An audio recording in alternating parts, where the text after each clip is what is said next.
యాదాద్రి కొండపైకి ఆటోలో రాకపోకలకు ప్రభుత్వం అనుమతించింది. గత ప్రభుత్వం మార్చి 29, 2022 నుంచి కొండపైకి ఆటోలో రాకపోకలను నిలిపివేసింది. శాసనసభ ఎన్నికల కాంగ్రెస్ పార్టీ ఇచ్చిన హామీ మేరకు ప్రభుత్వ విప్ ఆలేరు ఎమ్మెల్యే వీర్ల ఐలయ్య, జిల్లా కలెక్టర్ అందరూ కలిసి అదనపు కలెక్టర్లు వీరారెడ్డి ఇతర అధికారులు కలిసి కొండపైకి ఆటోలో రాకపోకలను ప్రారంభించారు. ఎమ్మెల్యే స్వయంగా ఆటో నడిపి సందడి చేశారు. ఈ సందర్భంగా ఎమ్మెల్యే మాట్లాడుతూ పాత కనుమదారి నుంచి రోజుకు 100 ఆటోలను అనుమతిస్తామని పేర్కొన్నారు. కొండపైన చెలువ పందిళ్లు తదితర హాళ్లకు సంబంధించి కొబ్బరికాయలు కొట్టే ఏర్పాట్లు తదితర అంశాలను సీఎం రేవంత్ రెడ్డి మంత్రుల దృష్టికి తీసుకువెళ్లగా సానుకూలంగా స్పందించారని తెలిపారు. ఈ నెలాఖరులోగా ఇవన్నీ ప్రారంభిస్తామని పేర్కొన్నారు.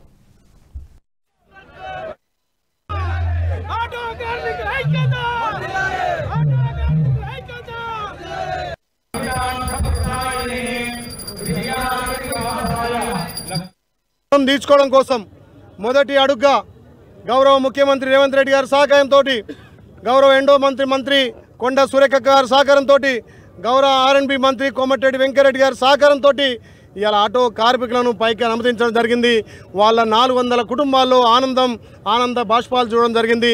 అదే మాదిరిగా షాపులు కోల్పోయిన వాళ్లకు గత ప్రభుత్వం షాపులు ఇవ్వలేక మొండికేస్తే మొన్ననే ఇక్కడ కలెక్టర్ గారి ఆధ్వర్యంలో ఇవాళ 140 మందికి కూడా ఫ్లాట్లు పంచడం జరిగింది. ఎవరైతే ఇంకా ఫ్లాట్ రాని వాళ్ళకు కూడా ఫ్లాట్లు ఇస్తామని చెప్పి మాట ఇస్తూ యాదగుట్ట అభివృద్ధికి మేము కట్టుబడి ఉన్నాం. ఎవరైతే అభివృద్ధి విషయంలో షాపులు కోల్పోయారో, దుకాణాలు కోల్పోయారో, ఇక్కడ కొండ మీద ఉన్నటువంటి అన్ని ఉద్యోగ అవకాశాలు కూడా స్థానికులకు కల్పిస్తా అని చెప్పి మాట ఇస్తూ ఇవాళ ఆటో కార్మికులను పైకి అనుమతించడంలో గౌరవ కలెక్టర్ గారు కానీ, డీసీపీ కానీ, పోలీసు యంత్రాంగం, ట్రాఫిక్ యంత్రాంగం ఎంతో శ్రమకొచ్చి ఇవాళ వచ్చే భక్తులకు సౌకర్యం చేయడం కోసం ఆటోలను పైకి అనుమతించినందుకు వాళ్ళకు కూడా ప్రత్యేకంగా ధన్యవాదాలు. గుట్ట మీద ఈవో గారు కానీ, వాళ్ళ స్టాఫ్ కానీ చాలా చక్కగా ఆ రోడ్డును కూడా తీర్చిదిద్దారు. కాబట్టి ఇలా వచ్చే భక్తులకు కానీ, ఇక్కడ స్థానిక ప్రజలకు కానీ, ఆటో కార్మికులకు ఎలాంటి ఇబ్బంది లేకుండా మొదటి ఘాట్ నుంచి అనుమతించినాం.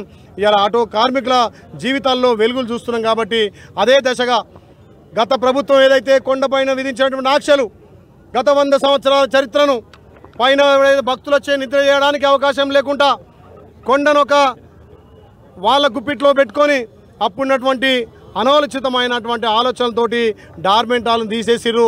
పైన 10 అయితే భక్తుడు నిద్ర చేయకుండా చేశారు. కాబట్టి దాన్ని కూడా మళ్ళీ పునరుద్ధరించి ఇలా మా ఆర్ఎంబి మంత్రి 20 కోట్లు కూడా శాంక్షన్ చేస్తా అని చెప్పిండు డార్మెంట్ హాల్ కోసం. ఇప్పుడు ఈ వారంలోనే డార్మెంట్ హాల్ను కూడా తాత్కాలికంగా ఏర్పాటు చేస్తున్నాం.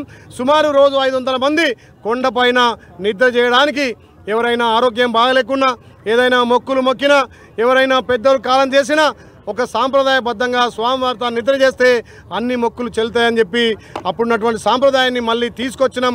ఈ వారం రోజుల్లో డార్మెంట్ హాల్ కూడా ఓపెన్ చేయబోతున్నాం. ఈ వీడియో మీకు నచ్చినట్టయితే లైక్ చేయండి, 10 మందికి షేర్ చేయండి. అలాగే కామెంట్ల రూపంలో మీ అభిప్రాయాలను మాతో పంచుకోండి. Nationalist hub group of channels ను సబ్స్క్రైబ్ చేసుకుని తెలుగునాట జాతీయవాద జర్నలిజాన్ని ప్రోత్సహించండి. ఈ వీడియో కింద ఉన్న బెల్ ఐకాన్ పై క్లిక్ చేయడం మర్చిపోవద్దు.